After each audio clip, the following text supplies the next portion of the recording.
ఆంధ్ర తెలంగాణలో తక్కువ ఫీజులతో high quality results ఇస్తున్న ఏకైక సంస్థ తిరుమల్ ఐఏఎస్ ఇన్స్టిట్యూట్. తిరుమలలో లడ్డూ కల్తీ వ్యవహారంపై ప్రాయశ్చిత్త దీక్ష చేపట్టిన ఉప ముఖ్యమంత్రి పవన్ కళ్యాణ్ తిరుమల చేరుకున్నారు.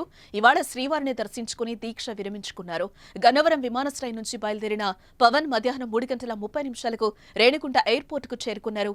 నడక మార్గం ద్వారా తిరుమలకు వెళ్లాలనుకున్న ఆయన ఎయిర్పోర్టు నుంచి అలిపిరి పాదాల మండపం వద్దకు చేరుకున్నారు. భద్రతా సమస్య ఉన్న నేపథ్యంలో రోడ్డు మార్గం ద్వారా తిరుమలకు వెళ్లాలని పోలీసులు సూచించారు. దీంతో అలిపిరి నుంచి తిరుపతిలో శ్రీ పద్మావతి అతిథి గృహానికి చేరుకున్నారు. మెట్ల మార్గంలో వెళ్లి దీక్ష విరమించనున్నట్టు ఇదివరకే ప్రకటించడంతో సాయంత్రం 4:50 ప్రాంతంలో అలిపిరి చేరుకున్నారు. అలిపిరి పాదాల మండపం వద్ద సాష్టాంగ నమస్కారం చేసి పటిష్ట భద్రత మధ్య పవన్ కళ్యాణ్ నడక మొదలుపెట్టారు. ఇక మెట్లెక్కే క్రమంలో పవన్ లో అలసట కనిపించింది. మధ్యలో ఎక్కువ విశ్రాంతి తీసుకోవాల్సి వచ్చింది. మోకాళ్ల పర్వతం వరకు వేగంగా నడిచారు.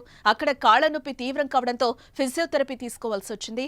ఒక దశలో మోకాళ్ల పర్వతం నుంచి వాహనంలో తిరుమలకు వెళతారన్న ప్రచారం కూడా జరిగింది. దీనికి అనుగుణంగా సిబ్బంది అప్రమత్తమయ్యారు. అయితే 7వ మైల్ నుంచి నెమ్మదిగా నడుచుకుంటూ రాత్రి 9:20 ప్రాంతంలో తిరుమలకు చేరుకున్నారాయన. వాహనాలు సిద్ధంగా ఉంచినప్పటికీ ఆర్టీసీ బస్టాండ్ వరకు నడిచారు.